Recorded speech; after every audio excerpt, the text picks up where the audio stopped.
Insta.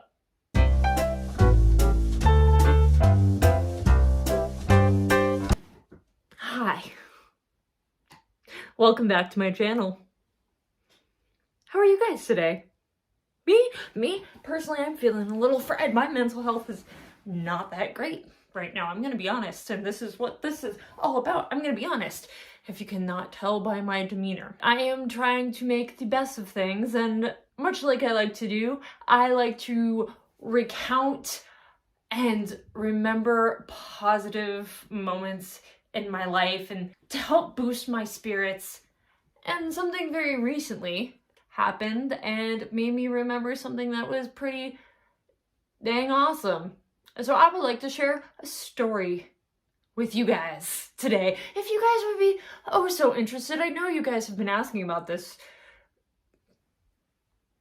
tale more than once.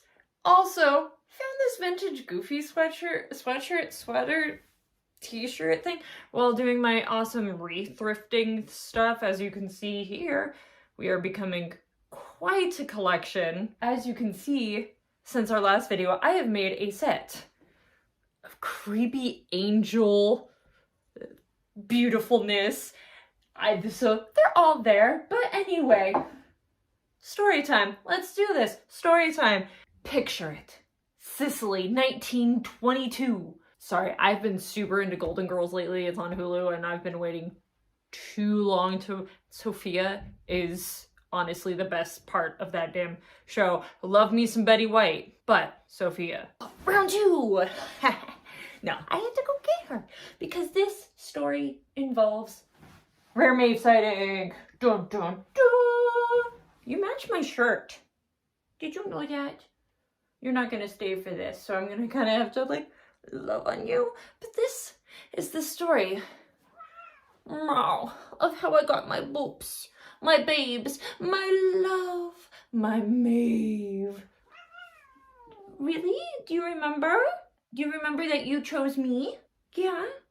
Y'all think I'm probably crazy, but that's okay. Crazy cat lady loves her cats. I love you so much. And you're just like, I'm tolerating you right now.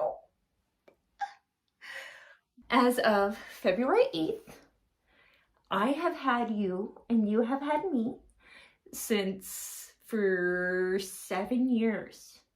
Lucky number 7. I got this beautiful girl when she was 9 months old. And on May 4th, hence I always knew I wanted to name my cat an Irish name. But her middle name is Leah because her birthday, because she was born in the shelter, is May 4th. So she'll be 8 years old. You're a grumpy old lady now, officially. I want to tell you about how I got her because you guys have just been asking. And just recently, it's February 12th or 13th. Tomorrow is Singles Awareness Day. I wanted to reflect on something that makes me happy. And she makes me happy. So picture it. I'm kidding. Not again. But picture it, 2013? Was it 2013? It was 2014 because it's 2021. 2014, it was around Valentine's Day, and this shelter in Mission Hills, California was hosting a adopt a pet special, and it was a cheaper price, and it was like, find your love for Valentine's Day, and you were just not on the radar at all. I was starting to see a new therapist, and just in case, if you're curious, the place I got her is called Best Friends Animal Shelter. And yes, the main one is in Utah, I think, but they have a couple in LA, and LA is part of the NKLA, which is No Kill LA. So all the shelters in LA will not euthanize any animals. So they stay in there until they either get adopted or they live their beautiful little lives out, huh? So starting to see a new therapist, and I was having a little bit of like some guy issues, and she's like, well, what's something that you really miss about, being at home with your family? And we've always had wonderful cats, and you don't want to hear this story? Oh, okay. Fine. She's like, no, only problem with white clothes. She'll be back. Yes, you will. So my therapist was basically asking me what was one thing that besides family, because clearly I was missing my family, what would be the best or thing that I guess I was missing. And, you know, we've always had cats. And my first cat I got for actually my birthday. We got Patches when I was in 1st grade, and we've basically had a cat ever since. She's like, well, is that feasible financially for you? And I was always thinking about it, and I was like, you know what, I'm gonna look. There's a ton of shelters around LA. There are some really great ones and like cat cafes. So I would definitely, if you're in that Los Angeles area, check those out. They'll be linked down below. But I was really kind of, you know, looking, or I guess starting to look for potentially a cat.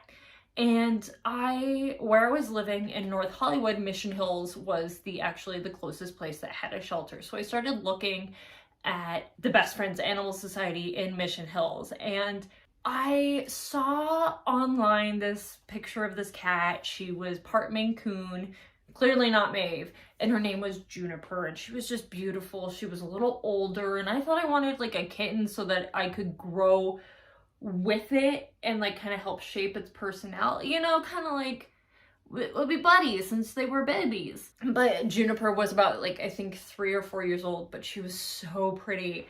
And Benny and June is actually one of my favorite movies. If you guys haven't watched it, Johnny Depp and cannot remember her name.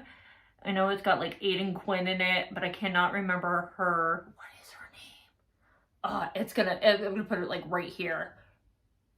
I can't remember. It's gonna come back to me. And it's just a really great movie about mental health and loving people despite their, you know, problems. But I thought this cat, like, I felt just a connection through my computer screen, if that can happen, if that's a thing.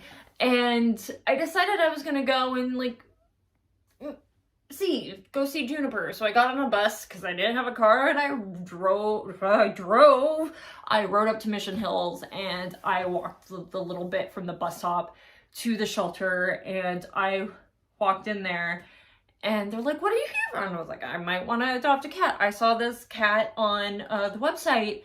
Her name is Juniper, and she's like, oh, sorry, she was actually just adopted earlier this morning, and we just haven't updated our website yet. And completely defeated. And when I say I was close to this shelter, by bus it took me about 45 minutes. It was one bus, but it was the closest one to me. But you know, with buses making regular stops, and so kind of defeated. She's like, well, if you still want to look around, this is the way that they have it set up. You know, all the rooms are different types of cat personalities and breeds, so they kind of like judge where the cat would best be put, and they put that cat in that room.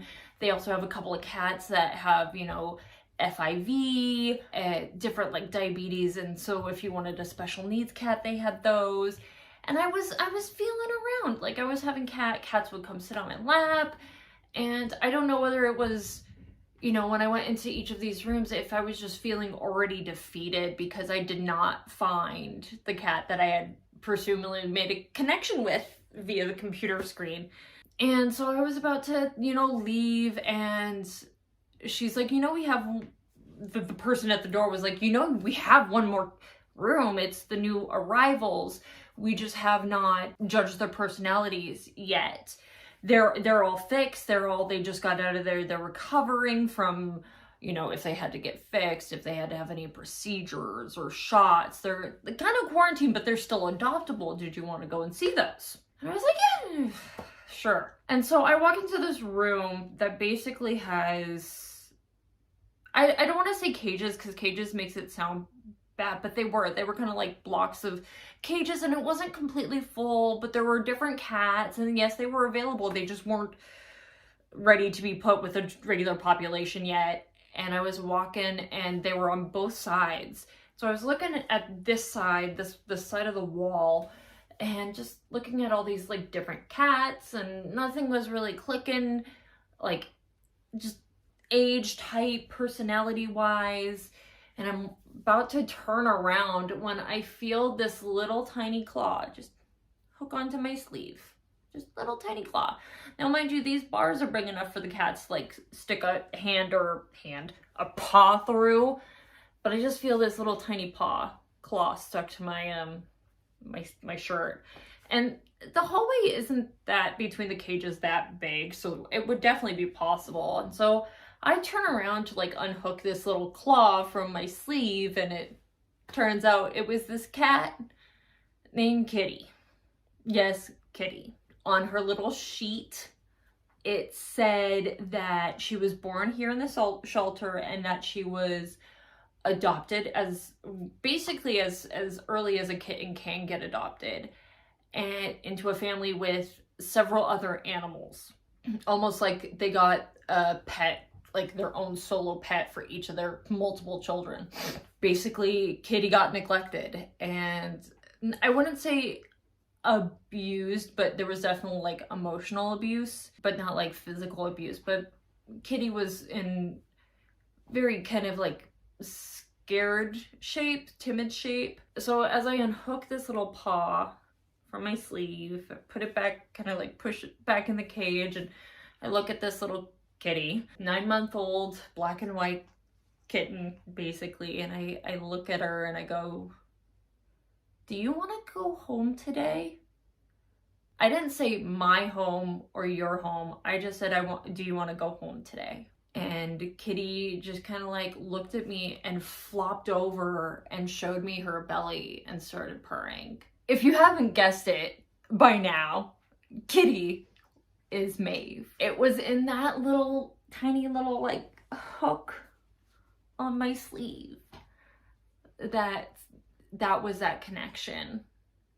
I feel like that was such a strong sign for us as our partnership. The way that I said that, do you want to go home today? And the way that Maebh responded, just like flipping around, like showed me her belly, started purring.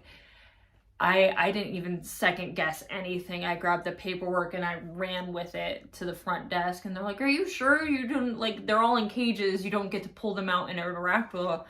And I just told her the story and like what had just happened, and she's like, okay, yeah, sure. Awesome.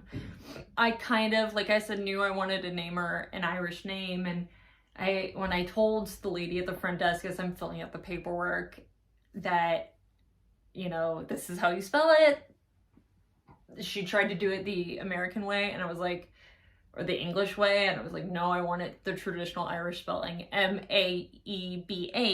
I put her in a cardboard box. I didn't even bother checking if it was okay to, but as long as they're in a carrier, they're okay to go on the bus. So, and I brought her home, and she lived with me. That was right after my first year anniversary of living in Los Angeles. So she lived with me for pretty much the entire time I was in Los Angeles, and I still have her. She's chilling. She's over there chilling. She's like, I've made my screen time. But I could not imagine my life without her, because she's my boobs. I call her my boobs. Yeah, 7 years to have a pet. Like, I don't take her or her presence like lightly. I don't want to cry. I love that cat. I'm such a weird, crazy cat lady, and I would do anything for her. She has gotten me through so many tough times, and sometimes she's annoying, and sometimes it's like 3 o'clock in the morning and you're like, why the hell do you have to chase whatever you're chasing? But I wouldn't change it for the world. Rare Maebh sighting forever. I love that cat. Thank you guys for listening to a story that I've been wanting to tell you, that you guys have been asking about. I highly recommend that if you're in a financially feasible situation, pets are great for your mental health, but they are a lot of work. I'm not gonna say, hey, go get a cat and just don't take care of it. You do. I mean, like, it's a lot of work, but I would not trade that for the benefits and the companionship and the love that I get from that little fur ball. She is my world. She is my kid, and I love her. and she has made me more mentally healthy than I can't imagine life without you. I love you so much. You make me so happy. And she's like, I tolerate you right now. Anyway, guys, like we always say, the more we talk about mental health, the more the stigma breaks and people get the help that they deserve. And as always, you know, all the stuff is down below. Like and comment and subscribe if you feel the need. It is appreciated. And until next time, guys. Sláinte. Can you sláinte? No? No sláinte.